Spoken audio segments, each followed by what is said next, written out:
We are quite concerned about the worrisome developments that are coming out of the CBN. Once again, CBN is at the center of controversy.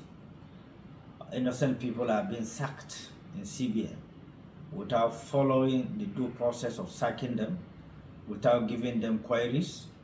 So far, some sources available to us suggest that close to 700 people have been sacked innocently without committing any offense, without being queried, without going through the process of HRPPM of the CBN that regulate how people can be employed.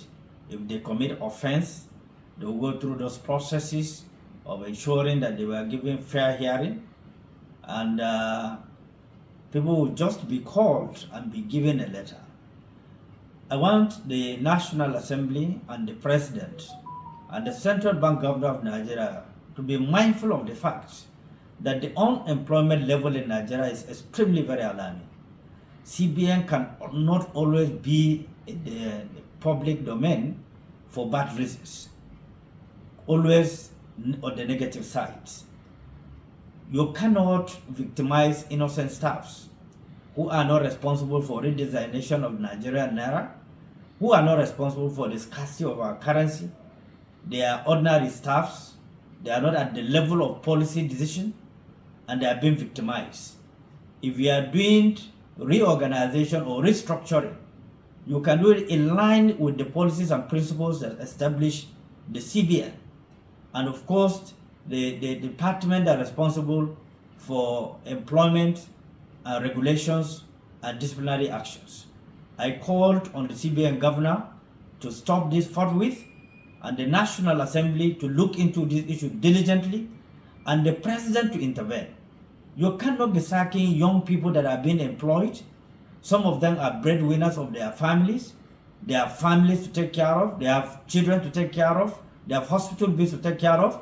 And simply because they are doing reorganization, you are just sacking people like that based on recommendation. Recommendation is different from offense.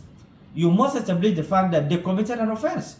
But you cannot just sack people based on somebody's recommendation, which has not been fully investigated and verified, but based on recommendation. So we are not happy with this development that are coming up. We thought by now we should be thinking of reducing unemployment in the country. Graduates are roaming the streets. CBN is sacking people. Other institutions are sacking people. A lot of industries are packing up. This is not a good news for the country. And it's not positive for this government that is celebrating 1 year in office. It depicts of what they stood for. Therefore, I choose to make this very clear that this is uncalled for. It's unethical for the CBN to sack staffs that are innocent, that are not responsible for profiteering or racketeering of CBN. They should be allowed to do their job. They should be trained to do the job. They should be trained to be professionals. They should be trained in policy management and regulations of the CBN, but not to be sacked, not to transfer aggression on innocent staff that commit no offense at all.